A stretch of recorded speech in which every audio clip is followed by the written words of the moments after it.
All right, we'll just go ahead and kind of get started, so we can get out of here, and we'll let our other classmates come in. So we've been talking a lot about just the things to look for in a property, right?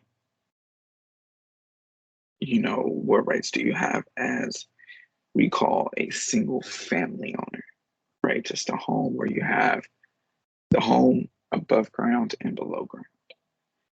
And, the first thing that you look for is value, right?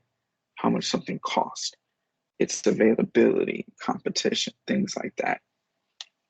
The next step is if you're deciding to not actually purchase single family, but you're looking for just value to get the most for your money, no matter how many units or doors, literal doors that we call it, there are things that you have to look for, right? So the first thing that we have to look for is a balanced level of risk. So risk is the potential for a project to fail, which is what we don't want, right? We want to avoid that potential. So when we are looking at a property, the one thing we don't want is to place ourselves in a position where there's a possibility of us losing money, right? Because you also have different types of people that invest in the real estate market. You have families, you have individuals, you have businesses, you have companies, corporations that are all looking for a specific reason why they purchase in the real estate market. And the first thing you're going to see is you're going to see a lot of them void a high market risk. The reason why it's a high market risk is because of the fluidity, right? The travel portion of real estate is very fluid. You'll have times where you are really going to make a lot of money just because of a huge event like the Super Bowl in Los Angeles this weekend, or for, the World Cup or the Olympics. And then there are times where you may not have nobody, say the pandemic, on a normal basis like it was before last year, where stay-at-home orders were ordered and people couldn't go anywhere. So that fluidity and fluctuation, that's all unpredictable, is a high market risk. Most people want consistency. So most people, when they purchase stuff, do not really look at hotels or motels or places where people can possibly live. Airbnb, on the other hand, is a little bit different, but a large amount of doors on a property is a hard investment with a high risk.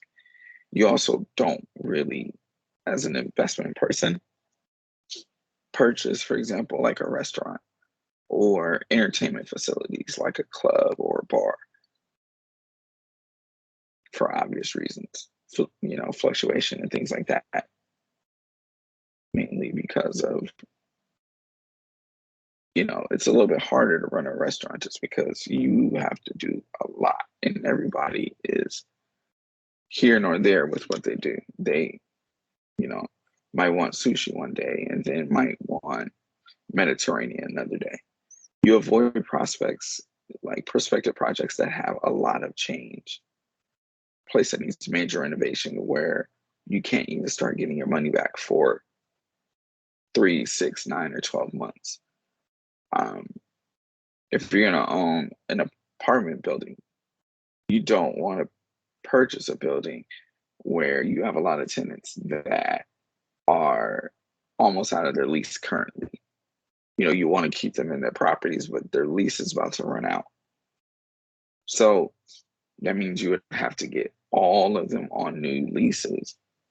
And you never know if they want to come back with the terms that you present. So you always have to study an urban market. Urban market is where a large amount of people live and are surrounded by things that they may deem necessary for them to live. Public transportation, restaurants, freeways, major venues that are recognizable. That's an urban market. So your Los Angeleses, your Londons, your Shanghai, Beijing, those types of cities, that's an urban market.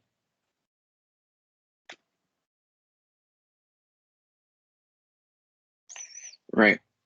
So our urban market actually comes from the urban economy. The growth in an urban area drives market growth in real estate. A decline causes direct decline. So you see that there's a direct correlation in the effects of an urban market compared to the large actual aspect of a market. There's a direct correlation. So if one thing's up, one thing's up. If it is down, the market's down. If there's change, the market's going to change. There's a consistent correlation. And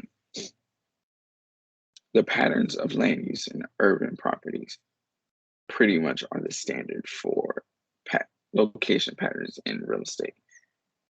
Everything that we look at or we judge on is by what is going on in the urban market.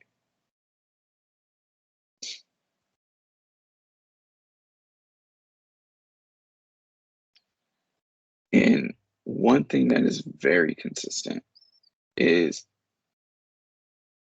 every urban market demands access. We need availability of things. And our main goal is to make our lives easier. And what I mean by easier is we want to be able to be around, like I said, the majority of our needs consistently so that we don't have much to worry about. So what I mean by that is one thing I need consistently, groceries, food, right? I don't want to have to venture super far to get what I need to survive. So that's one of the things that is really important in an urban area. You want access to my needs, my wants, and you want it to be consistently easy. It doesn't matter if it's a 5-minute drive, a 10-minute drive. You want to be cautious and aware that these places will be around for a while. There are other things that can happen that could prevent them from being around, but it won't be because of you as a customer. It will be the business itself. So you want to make sure that you have access to stuff as a consumer because you don't want to go without. So that demand creates what we call a cluster, which is a large amount of people in a certain size of an area where that there's things that are possible like traffic, long lines at the grocery store, um, anything that's consistent with a large amount of people. That is natural in real estate. That's a rise in rent prices. That's because there's a lot of people and not enough opportunity for people to lease or purchase. So that's what rising real estate prices is caused. It's caused by a cluster of people wanting to be in a specific area because of its attention to detail to the needs of potential residents. So that competition for access creates the ever-changing land use of our urban areas, where you can place high-rise apartments or high-rise townhouses where homes can be put at. That competition creates a demand, and that demand creates fluidity in price, and more commonly, higher prices. So we have to be aware of that, and we have to know this is the reason why these things are happening.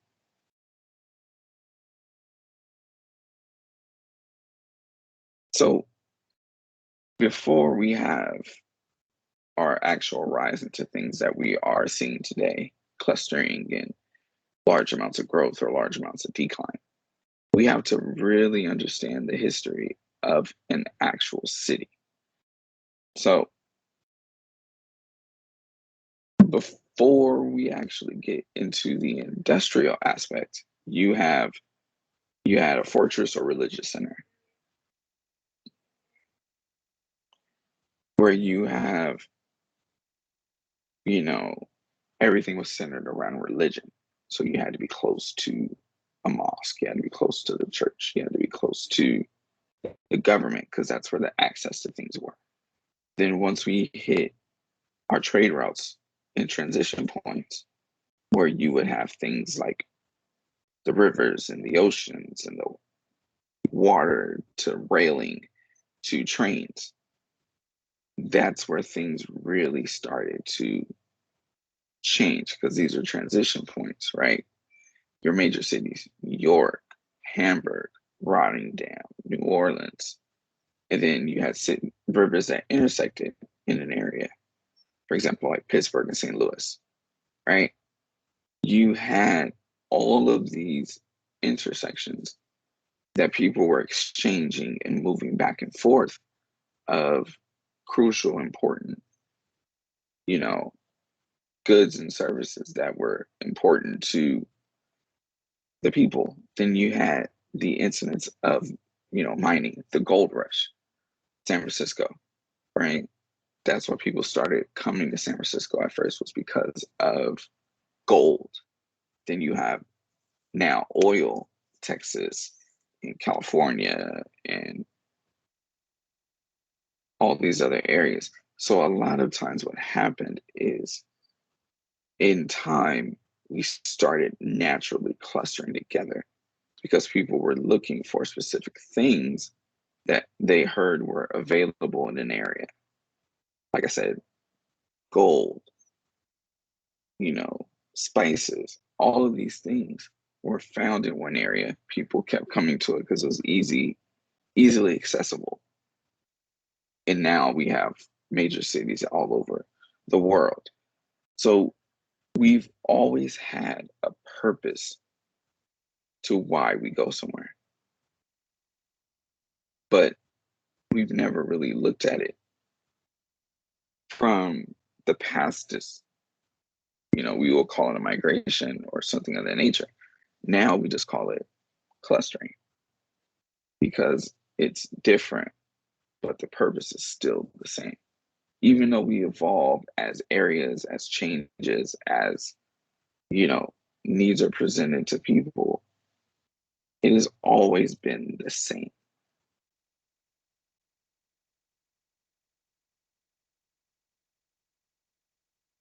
Okay. So now that we've analyzed the actual clustering and why we have large groups of people together, our large cities have reasons for, how they became the way that they are, right? For example, Detroit.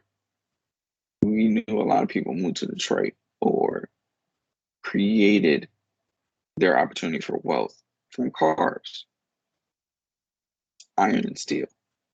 Some of the most basic ingredients to build a strong, sturdy car. Pittsburgh, mainly about, we call it a blue collar town, hardworking. So that's healthcare, coal, iron, steel, right? And then you had Minneapolis and Chicago. They were about agriculture, industrial, finance, control, and fur trade, which is actually shocking. But having a consistent access to a thing that can create or stimulate the economy created past forms of clustering and now current forms of clustering. Now we're looking at what places are, safe to grow, to raise a family and create a living wage that is actually profitable for the next generation or the future, because you want to be able to save your money and be at a point where you can pass on things. So that's, you know, how we evolved, but there's still the same common thread of a need, right?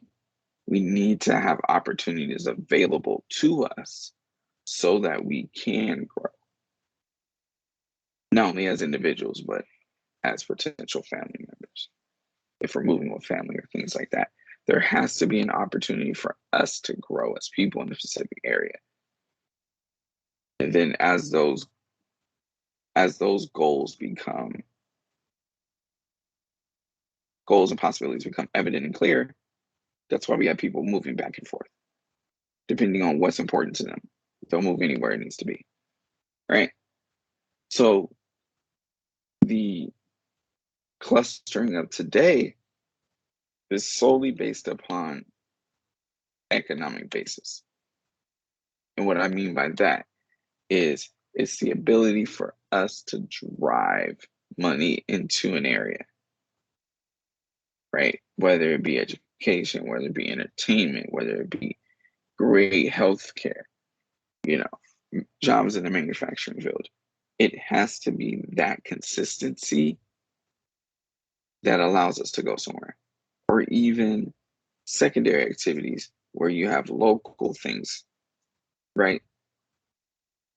The economic base is a generic income activity for the whole city or whole area or whole state, right? Large major cities have counties. So the economic base supports the whole thing. And then your secondary is specific to that city, right? The city of Pittsburgh, the city of Los Angeles, not, a city like, it's another small city, like a suburb, right? Suburbs have a lot of secondary activities where it means it's focused on the area that they're in, not the whole county. We're focusing on this one specific area. Focusing on this one specific area is a secondary market because it only affects that area. It doesn't affect the whole urban market.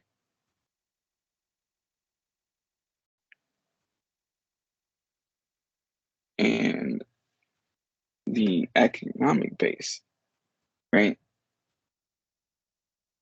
As the ideas come, the city has the potential to thrive or to suffer from it. And there's a multiplier for everything. So for every idea, depending on certain factors, a failed income activity can devastate an area. It becomes more evident when a city is either more isolated, which is almost to the point of being like a farm city, more diversified, where you have a variety of different people and just big in size. One also multiplier, or I consider it still a risk, is depending on how big the city is if you're using specific goods and services that are created by a local area and they really haven't judged their capacity. What we mean by capacity is they haven't really updated or understood their production needs of their customers. So if you're making and producing clean water and you're trying to do it for a large urban city, it is up to that local area to figure out how much that local city needs for it to thrive. And it's going to be more than the people they represent. So, how do they do that? They're putting a lot of risk into a customer and it could backfire. So, we just have to be aware that the bigger our area is, the more risk we're putting on it because of certain factors that are out of our control. And this is a slide on the actual multiplier or risk gauger, because our multiplier is basically gauging out risk based on certain factors, which are, important per se for a lot of people. And then these are areas where you can actually understand what an economic base is and what its indicators are.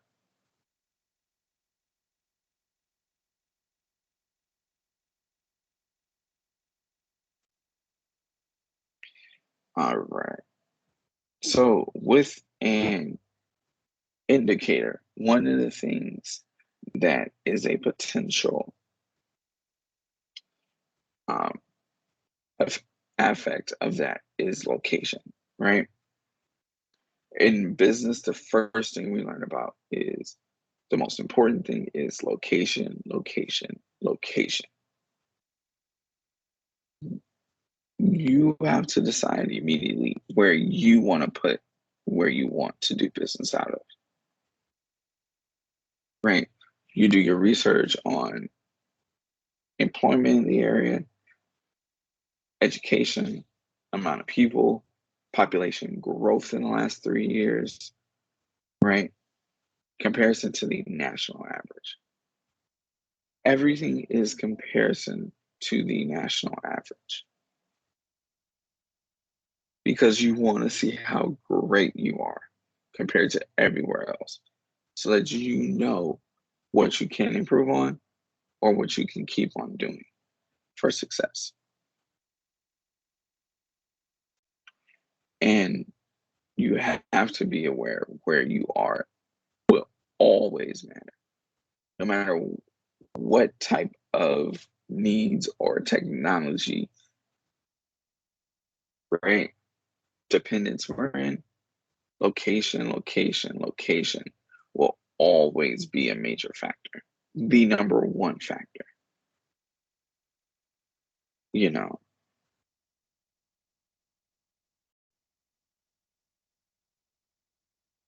And then all another thing that comes after location is what actually affects your supply, right? If you provide an intangible service, right? Something that you cannot see or touch, what affects your business, right?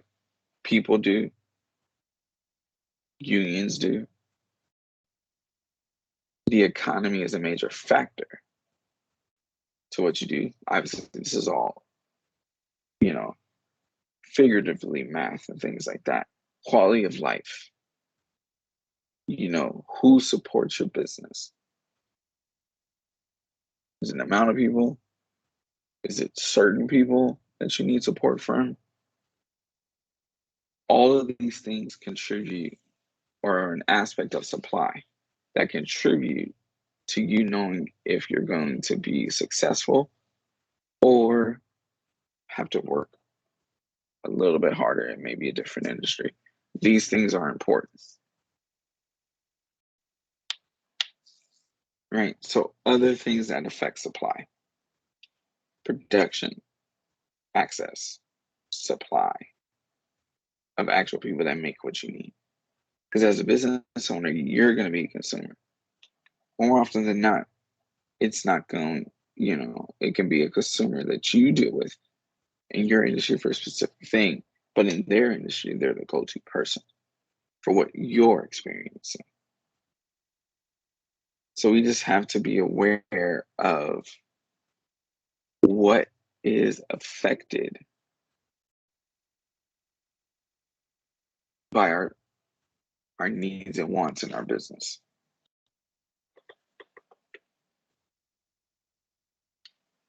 Right.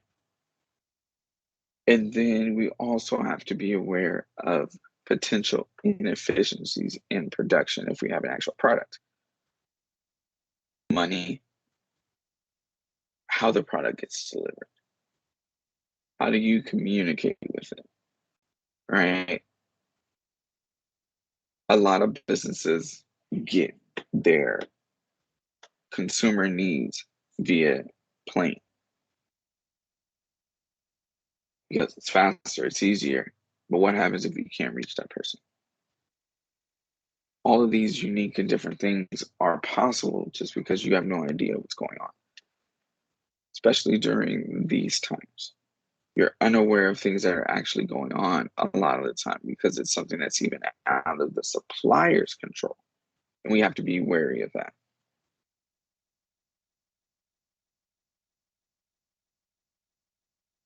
And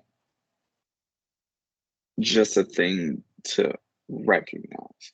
Cities that have more of an economic a consistent economic structure pretty much deal with a downturn because they've had cost advantages, right? And those that are potentially growing, not potentially, they're growing, but for specific reasons or a specific industry, they may have a long-term advantage because they're always creating new businesses and new partnerships. And there's always a cost advantage of entering a new market based upon research. You don't have to be number one consistently from the start. You can balance things out and build a strategy that actually is conducive to success.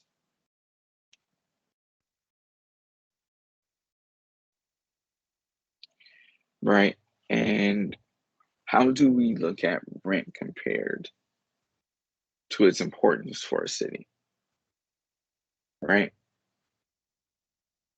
Every urban area has either a certain stretch of the city that's basically hub to places for accounting, which is what we need, right? In employment, we know exactly where to go in a major city where people can actually visually show themselves to be of employed and creating money to go back into the economy. right? There's specific things that that data is used for, in the government, in the local city, to attract and draw people in so that they are knowledgeable and want to come live in this area that we are stationed at, right? Hourly wage, round trip, distance, right? Accessibility to rent a property. How easy is it to find and open or create a place to live while you are starting a new position at the same time? These things are important, right? And the one thing we always want in an urban area is to not have to deal with traffic as much, right? Shorter commutes home, walking, driving, short distances preferably, or even taking public transportation.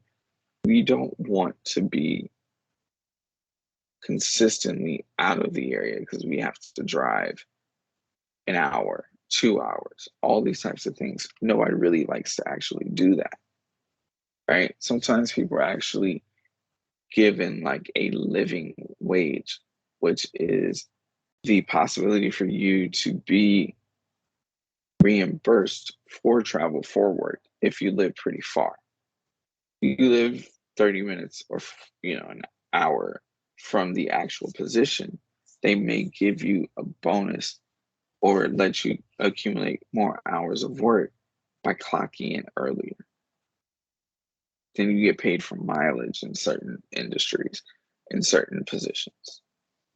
All right. I will be right back after the session.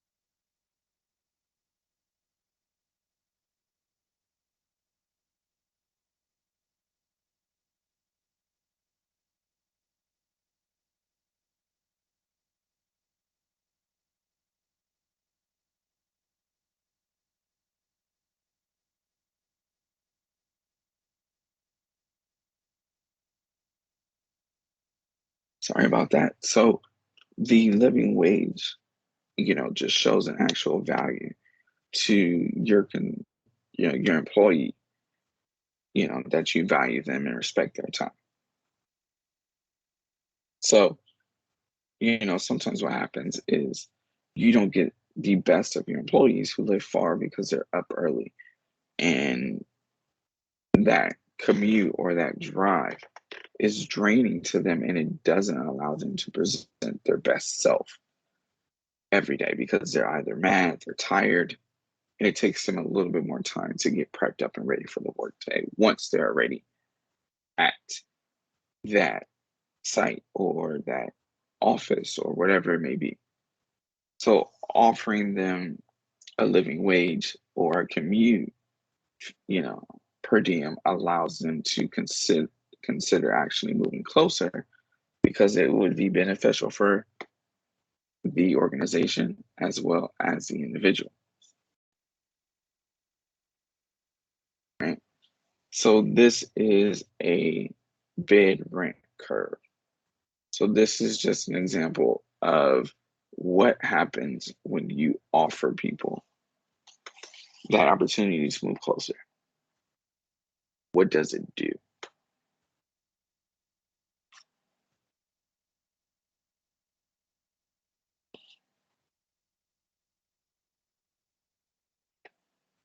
All right, then we just have some case studies.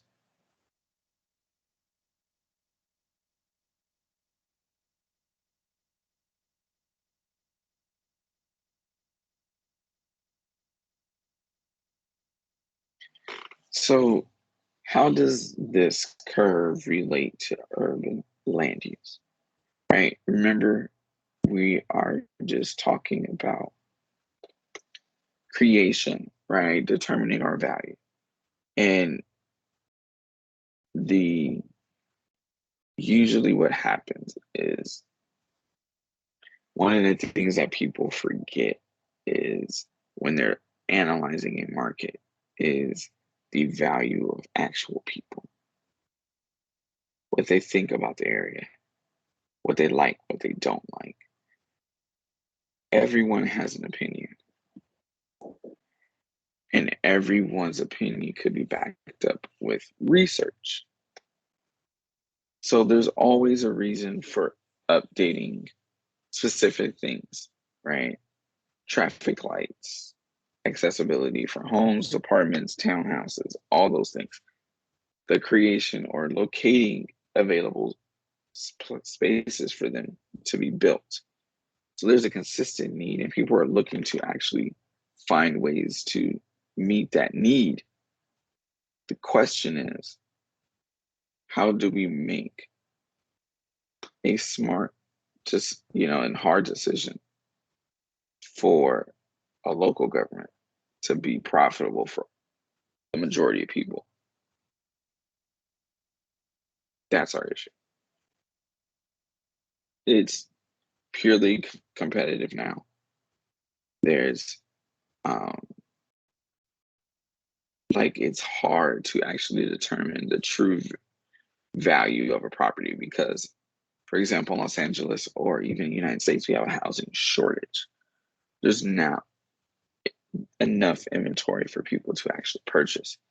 So that determination of land value and appraisal value is hard because there aren't consistent factors that don't compete with what we have going on today with the accessibility, more money, even teenagers making money doing, selling products online or all that type of stuff. They're just so complex. We just wish it was easy to be made and understood. So these are 3 observed patterns of our current form that we're looking at, which is urban, right? So obviously, this first model was 100 years ago. We've changed so much since then. But in 1923, everyone was centered around an executive, right? In every business, you had easy access to an executive. Then you had clerical people who naturally work for the executives of the organization. Then you have blue collar, just hardworking people. Then you had a transition. Then you had a warehouse. And now you have downtown or any other area that's full of industry equivalents. And then this is the scepter factor, where you're looking at location of lower class and high class housing. So the high class housing still had a bit of a suburb, right, which is a small subsection of a major urban city. So that's kind of, the simplistic basis on how suburbs were actually created, right? So the look and change is different, right? So now that we look at, how cities come about and how population takes hold, we also have to realize that with these needs, our needs personally have adapted, right? And those needs affect our ability to do things such as work, take kids to school, all those types of things, right? And that issue comes in with vehicles, the rise of the Model T and then the evolution of other brands has shown the difference of, you know, availability of cars to now the necessity to have a car. So in 1920, there was one car per 13 people. Just less than 20 years ago, there's more than one car per driver, right? But what happens is when that original driver becomes a parent, right? So they have to have a vehicle on hand for their children when they start driving. So there's a potential to have more than one car per driver, if not per driver in each household, right? Every major city has issues with traffic. Traffic is created by the need and want for cars. So every highway by 1940 was was hard surface, concrete or whatever, so that it can withstand the need for large amounts of vehicles at one time, also being weather resistant. So that is necessary as well. And then you had the creation and establishment of the assembly line, which is to make production faster so it gets out faster. So it's easier for a company to make money, right? So now the assembly line aspect has so many ties into things that we are looking at today: internet, cars, smartphones, all these types of things were all created through assembly lines,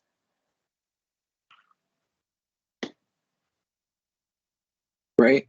And then as we keep up with the actual changes in technology, there has been things that have advanced in the actual availability of employment space. And what I mean by that is if you have a job in an office, offices have seen large amounts of waves and fluctuations, right? Anywhere you go, you consistently know that there is air conditioning. You expect air conditioning, you expect bright lights, right?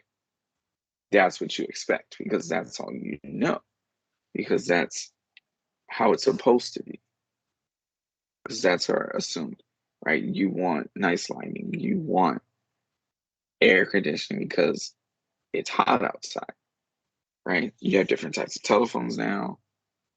You have the internet, which is a whole class in itself. So all of these, you know, appearances and existence of things was all due to growth, right? So we know that all change has an effect on people. It doesn't matter what type of change it is, it's going to affect people.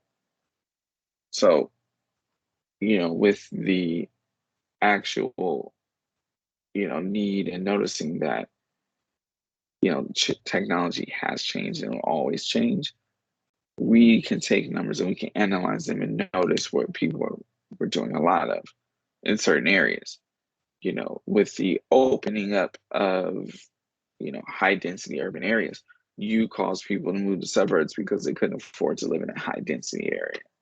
Everything was too expensive, right? Even though you do have buildings that don't have AC, a lot of times they are not using it or it's malfunctioned. So one of the things that you try to do is you try to be in places where these things don't happen.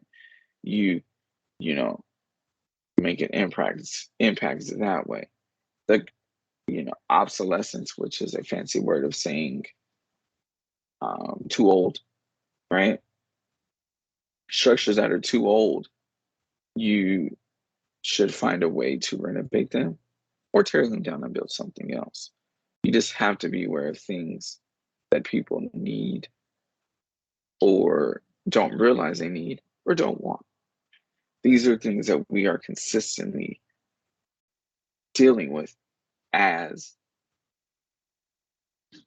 a resident of a urban city.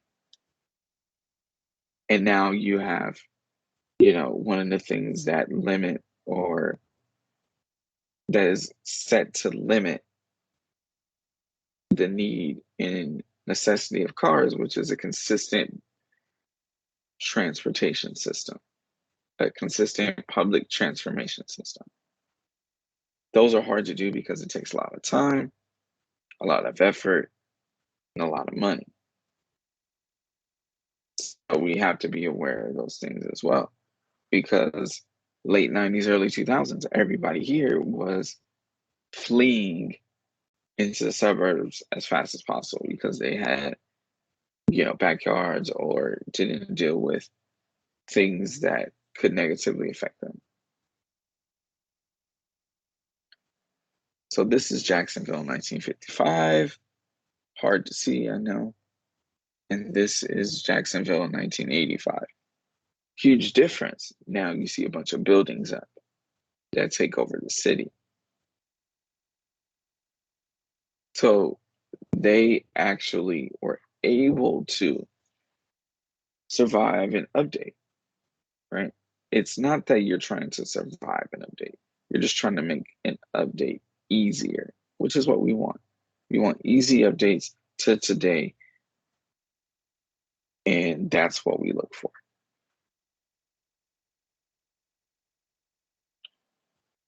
Right? So variations in intra-urban patterns. So intra-urban means a city within a large area. It's like a city within a city, and then you have a large area here. The small one is, you know, a resemblance of where things are located. Right? I know we were looking when I was looking for places to live. I looked for accessibility, closest grocery store, closest, small business shop, closest to, but not too far from the freeway. So all of the things that we call convenience, right? Which are things we feel like we need, but we don't really need. Excuse me. Your coffee shops, your barber shops, your drugstores, your convenience drugstores, gyms, right? Shopping centers. We as consumers go to whoever wants and needs us at that time, which is most important for us. Understanding exactly what we need as an individual consumer and what everybody else needs as a consumer themselves.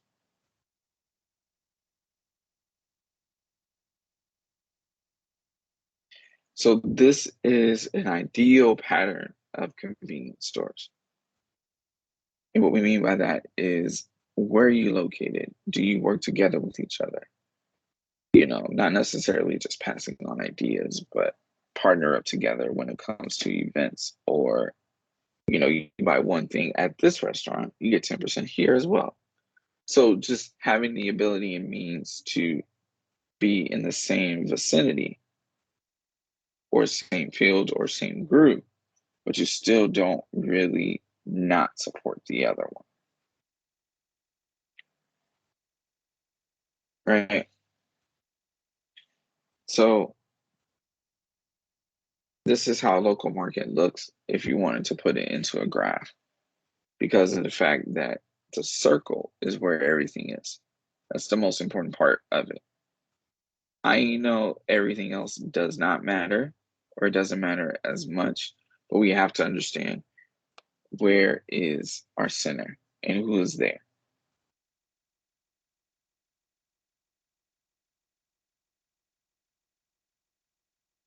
And these are variations of actual location patterns. So we're looking at, our actual needs to cluster, and that is as a consumer or as business owners, right?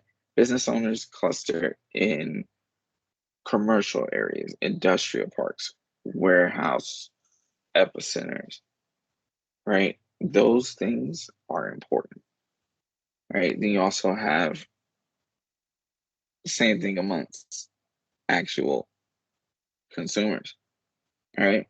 We try to find a reason to go to the shopping mall. You know, we get motivators into it certain things all the time, and we always try to compare. So always trying to compare, we learn, you know, what may be cheap. It's one product cheaper for a reason than the other product. Does it have more ounces? Does it have more things like that when you're in the grocery store? Or comparing apartments. This loft is 2,800, but this apartment is 2,600. Same size, same square footage. I'm going to choose the cheaper one.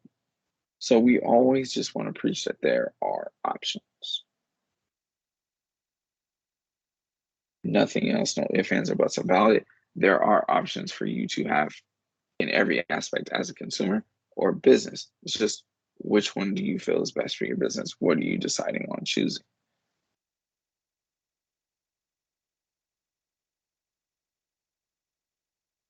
And, there's always going to be some reasoning for a market analysis, right? Anytime you want to do a market analysis on a product, on a, just like a potential investment or an area, you want to make sure it's within the urban matrix. The distance between needed and wanted activities is something that you can actually handle, right? There's no real way to actually do a growth model just because it's uniform. They're going up and down. There's no real consistency amongst consumers because we can change our minds consistently every day, every hour, every minute. Right? We can have an area in decline and people are moving. We can have an area in an uproar because people are there. People are moving, but they're also succeeding and thriving. Right? So that's the end of chapter 5. Right? We must make sure we can actually understand what drives value. All right. So let's do this. Let's take a 10-minute break and then we will jump into an opening part of chapter 6. Right? I will see you all in 10 minutes.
All right, so now that we understand the principle of value when it comes to an area, in an urban area, now the next step for that is relaying that potential for value to predicting value, right? And what we mean by predicting value is assessing needs of that urban area and determining where their opportunities for growth are and how those opportunities for growth can impact where people are, right? Like I said before, value is always determined by location, location, location, right? An urban area has natural intrinsic value based upon location. And then the cluster value of the potential for growth amongst people who want to be in that location. And then the other factors that are usually considered are housing, right? How much of it do you have? What does it look like? What's the style? What's the size, right? Office space, for someone to, grow in an urban area, they need space to actually grow. And, the space to actually grow is important as well.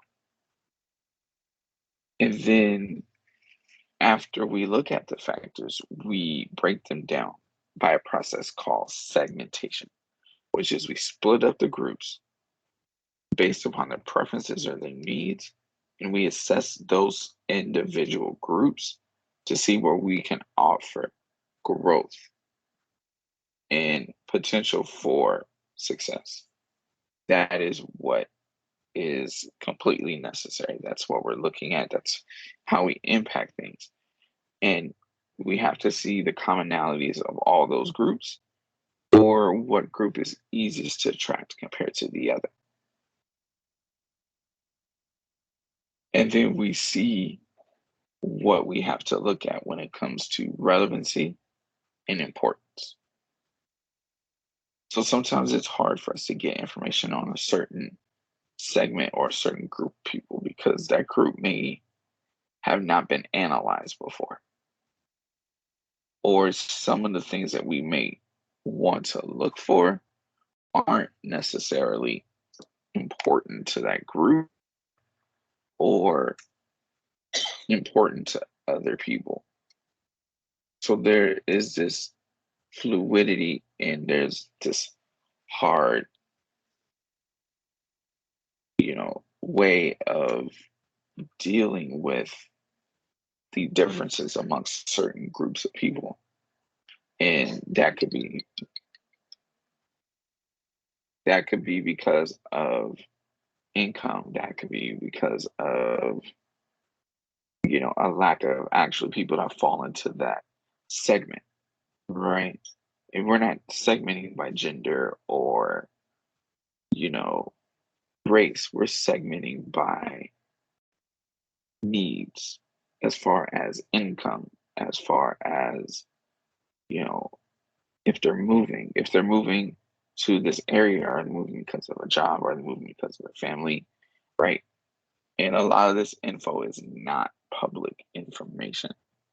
We have to gather it in a way that we can make it public. And what I mean by make it public is it has to be in terms of information that people that are going to analyze it can understand. And the people that are a part of these segments can understand why they're being, marketed as a member of this and for what reasons. So there has to be an understanding and a correlation for the members of each one of these groups. So if we're going to segment by income, right? If someone asks you how much money you make a year, why does that matter? Right? So then they're asking because, the area that you live in, the average income may be more than what you're making. Can you afford to live there? What can that area do to help you improve your way of living? So there are reasons for, every segment. You just have to fully understand what those reasons are, right? And here's an issue that's usually common and known by segmentation, right? It's an empirical notion. It's a notion that can't be, it's a notion that has a conclusion that can't be done or actually understood without a full investigation. So you have to do research upon research before being able to analyze. And then some of the aspects that you are looking at in one area vary in another area because cost of living, accessibility are all different. Not every major city is the same. They may have similarities, but in all, they're not the same. So we have to recognize that and realize there's not a simple way to gather data on segments in every area that we're looking at. Cities, income, family size, right? There's no consistent, easy way of doing things. And then that is market research in itself, right? And then a lot of people actually write a story based upon their analysis of the market itself, right? You'll see that in different organizations, and they do it every year, every quarter, every 3 years, whatever their form of publication of these data and information and comparisons. It is public record. So these data points that are being studied based upon what segment they're in, you naturally see that there are differences because we're all not uniform. But you see why those differences are important for that area because it shows them how they can thrive by targeting one or two things out of that group and put it to their advantage, right? So these are just ways that you write a story. And then you have ways to actually market, right? One way to do that is to look at potential developments, potential buildings going up, and expansion opportunities, right? Why, what is needed for this development piece to get off the ground, right? Do they need an area? Do they need a certain height? Are they asking for things? Right? Same thing for similar like Palm Grove. It's an office building, so you want accessibility for as many doctors as possible. How many are you trying to hold at one time? And expansion, why are you thinking about expanding? Are you going to completely reshape the property? Are you going to just update the property? What is going to happen? And that is a consistent factor of market research. You're trying to understand exactly what's going on, but you don't have to, right? So potentially, in this example, we have PUDs, planned unit development, right? Which is you have owners that own, buyers of a property in a planned unit development are now part owners of the property. So they help with the rules, they help with look, they help with setup. All of those things happen in a PUD. Common areas, there's facilities, pools, gyms, basketball courts, readily accessible, barbecue pits, right? All of these things are easily accessible in a PUD. You don't really have to, scream out loud, hey, I need someone to watch my kid as they go to the park or they go down to the pool. But these things allow you to rest a little bit easier because they are filled with people from the same development, same ownership group as you, right? And then in this Elysian Forest, they built their first PUD, which had 900 units, and it's it was several times the size of a natural development. That's because they're trying to go above and beyond by putting people in these homes that need it.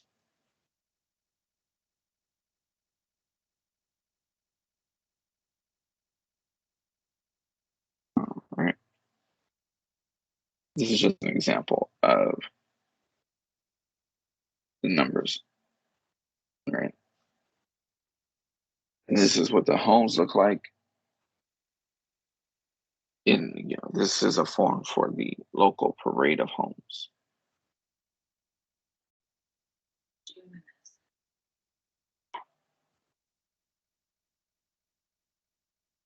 So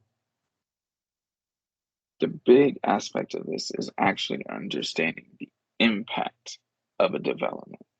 Who are they targeting? Where are they at? What do they care about? What's their competition? All of these things are things that most people think about as a consumer, but not as a business owner. They know who they're trying to target. Sometimes they're just doing it for the greater good. They know who they're trying to target, but those that they are targeting may or may not actually notice. But Alicia knows exactly who they're targeting, right? And in this example, they were targeting those that have an upper income, top 30%, and don't really necessarily have full families with children. So, these are people that are compensated very highly every year that may or may not have families, so that, so there's not a real lack of space compared to what they're actually offering, right? It's just, and then the other one, the other consumers that purchase from them may or may not be similar, or they could be different. Everyone's always targeting someone, but they'll always get someone that's not in their actual target market, right?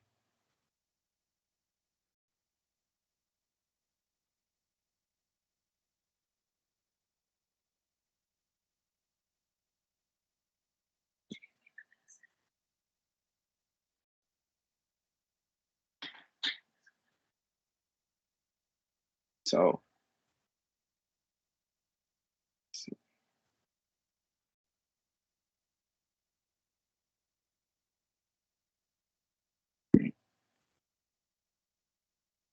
so the problem was, at the end of the day, the issues that they had was they could not really target who they wanted to target in the right manner, just because of how they targeted and how it looked. There was not an efficient way for doing this. They built units, they staffed an expensive sales center, they never sold the unit, went to foreclosure and went into bankruptcy.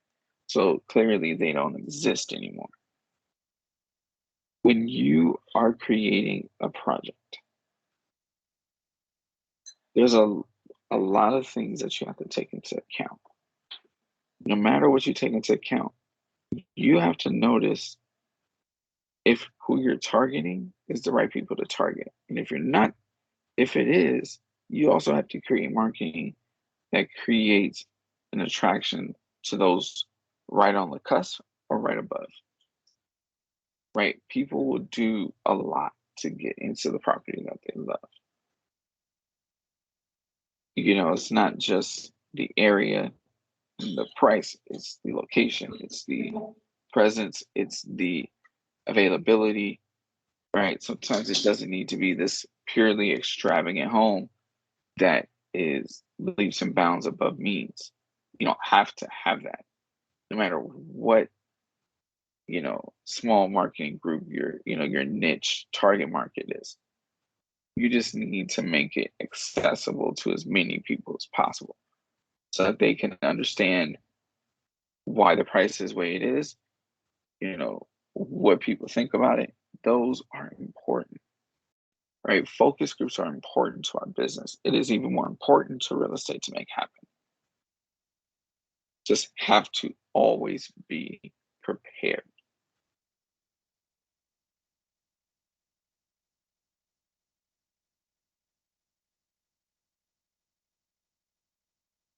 So feels like this is a good part to stop here.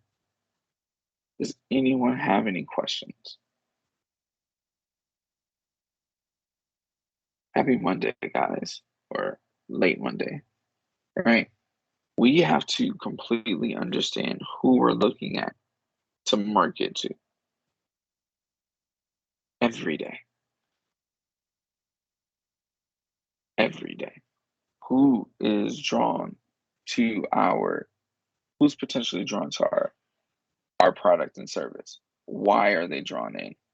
What are we doing that's different? How do we get them to stick as in purchase?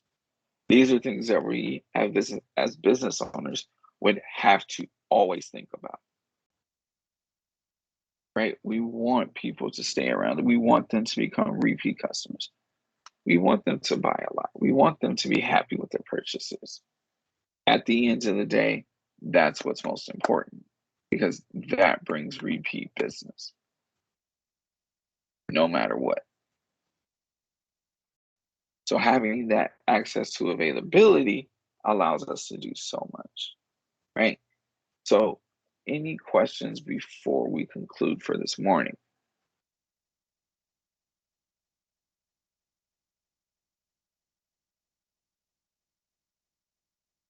All right. No questions. We see it as it may. Thank you guys for coming.